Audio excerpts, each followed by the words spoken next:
মেয়েটি ওজন কমানোর জন্য একটি ওষুধ খেয়ে ফেলেছিল।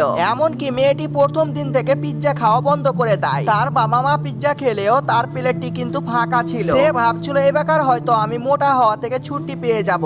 তারপর ধীরে ধীরে মেয়েটির ওজন কমতে শুরু করে। এক সময় প্রায় তার শরীর ফিটফাট ভাবে চলে এসেছিল।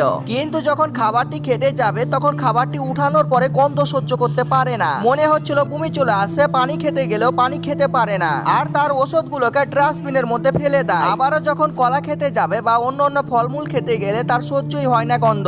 এখন প্রায় খাবারের কথা ভাবতে গেলে সে অনেক ভয় পেয়ে যায়। ডক্টরের কাছে গেলে ডক্টর বলে সেই ওষুধগুলো বিষের মতো কাজ করতে লেগেছে, তাই জন্য খাবার খেতে পারো না। আর পাতলা হওয়ার জন্য প্রায় অনেক মানুষ এই ওষুধটি খেয়ে ফেলেছিল। পরবর্তীতে তাদের শরীর অনেক পরিমাণে শুকাতে শুরু করে আর অসুস্থ হয়ে যায়। আর দেখা যায় নিউজের মধ্যে আর একটি ওষুধ চলে এসেছে যেটি খাবার খাওয়ার জন্য তৈরি করা হয়েছে। এটা দেখার পর অত্যন্ত খুশি হয়ে যায়, আবারও তার মা বাবার সাথে পিৎজা খেতে পারে।